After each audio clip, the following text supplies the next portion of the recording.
Okay, good morning everyone. So we're going to talk about the product and quotient rules.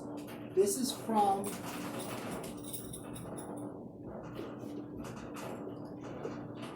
section 3.1 in your textbook.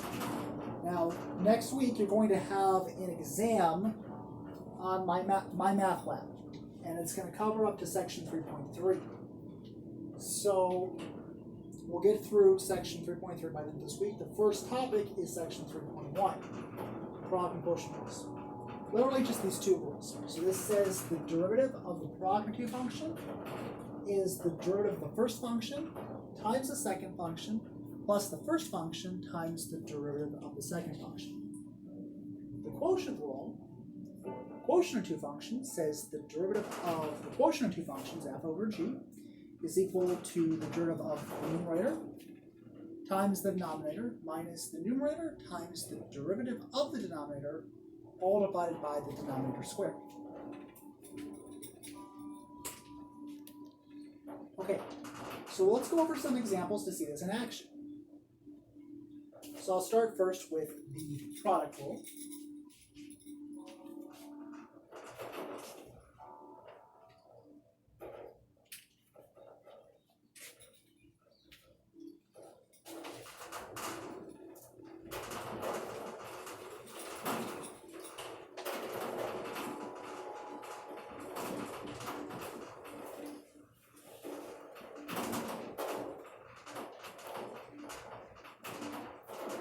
Let's say f of x is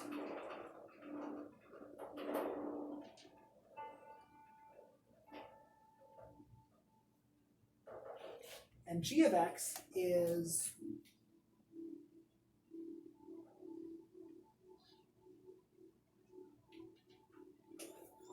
okay, so you've seen how to differentiate these two functions by the generalized power rule. It turns out the generalized power rule is a specification of the chain rule. We'll get into that in section 3.2. For now, we have these two functions.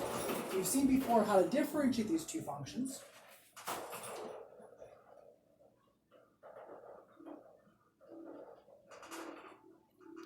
So now we can use the product rule to differentiate the products. So now if we take the product of two functions, so I'm going to call this function h of x.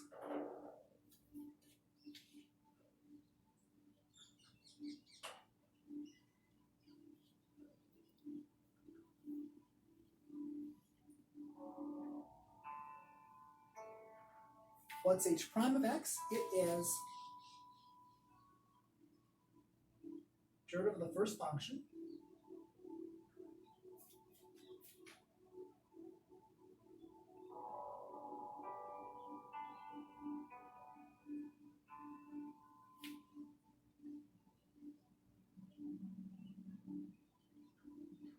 so notice this whole thing. What is this? This is f prime of x. What is this function? G of x. Now we're going to leave the first factor alone.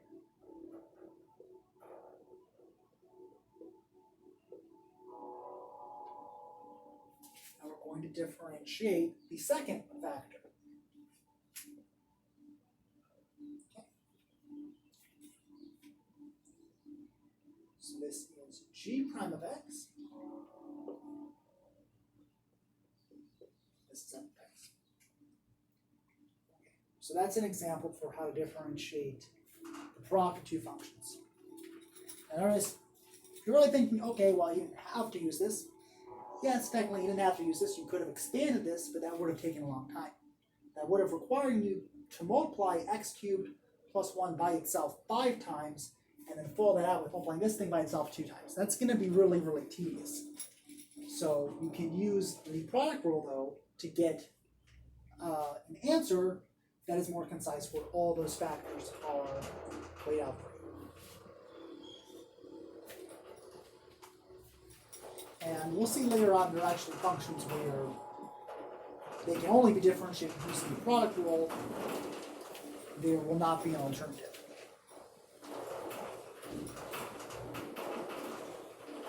Now if you notice, okay, this could have been simplified a little bit. We could have brought this 3 here, 3 times 5 is 15.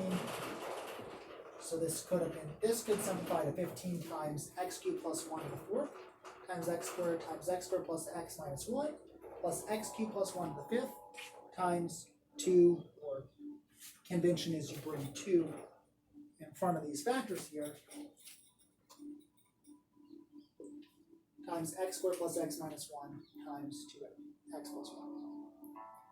Okay, so I'm going to go over one more example for the product rule, and then we'll move on to the quotient rule.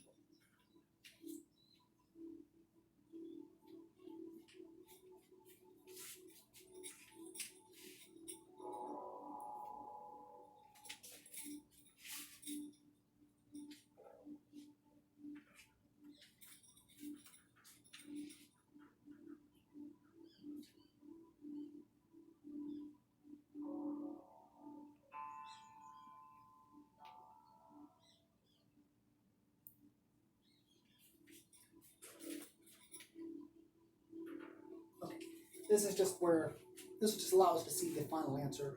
The final answer will be a little more concise. So h of x is f of x times g of x. That's x squared times x squared minus 1 raised to the 7th power. We plug this into the product rule. We say, okay, well, what's the derivative of this product function?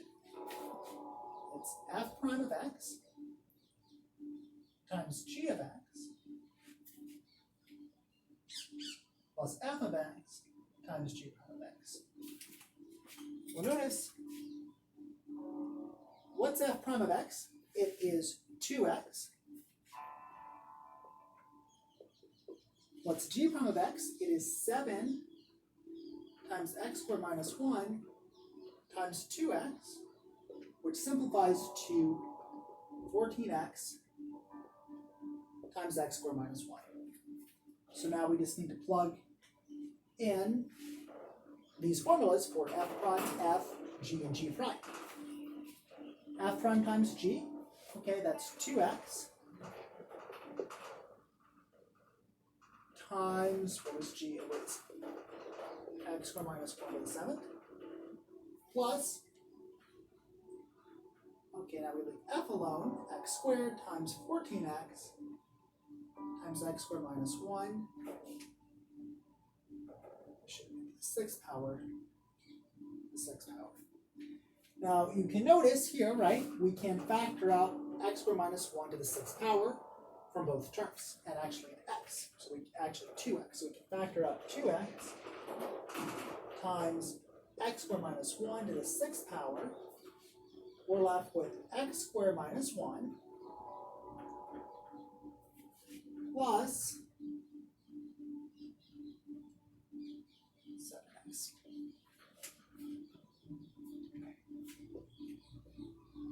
So this will be a final answer. Now, again, I'm not going to require you to simplify, but simplifying is going to be important if we were to take the second derivative, right? So notice, if we want to differentiate this function again, take f double prime, we need to differentiate this one more time. So we need to differentiate this. We'd have to say, okay, now this is the product of these two functions times this function. And we can differentiate both those functions. We need the product rule to differentiate this big factor out here. And then we can differentiate this second factor inside here just by using the formulas we have, the power rule and the sum and difference rules. That is, the derivative of the sum is the sum of the derivatives, the derivative of the difference is the difference of the derivatives, and the power rule, the derivative of x to the r is r times x to the r minus 1. Okay, so let's go over an example with the quotient rule. Now notice, again, all the examples really I can give you so far, well, I guess unless we involve a square root, but if we do have product of two functions, you could technically distribute these things out, and you could just use power rule. Now, obviously I wouldn't advise doing that, because that's going to involve FOILing this out 7 times. Quotient rule, however, we can create a function that if we did not know the quotient rule, we wouldn't have any idea of how to differentiate.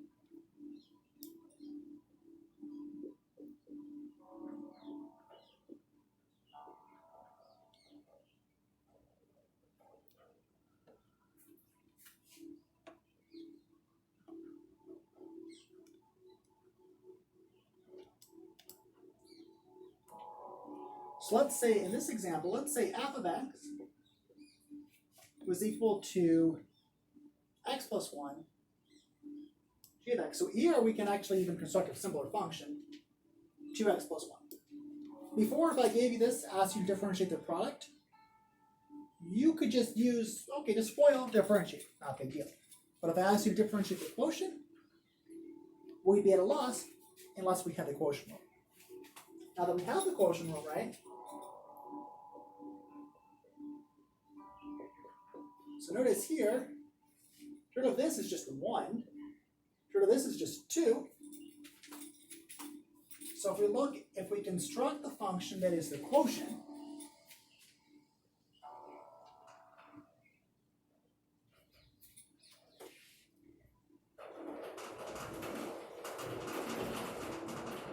h prime of x, so this is equal to divided by g. It is the derivative of the numerator, which is 1, times the denominator, which is 2x plus 1, minus the numerator, which is 2,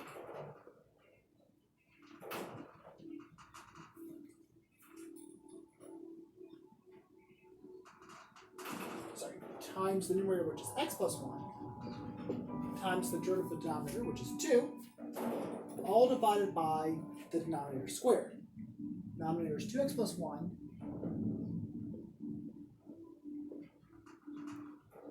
So what are we left with here? When you distribute this out, it becomes 2x plus 2. This is 2x plus 1. 2x plus 1 minus 2x plus 2. The 2x is canceled, so we're actually left with negative 1 minus 2, which is negative 1. So it becomes negative 1 over 2x plus 1 squared. So notice in this final answer, although we had to use the quotient rule to differentiate the function, if we were to, let's say we were to ask to differentiate this function again by the second derivative and graph the function for intervals of concavity, intervals of increase, decrease. In that case, to get the second derivative, you don't even have to use the quotient rule here. You can just use the generalized power rule.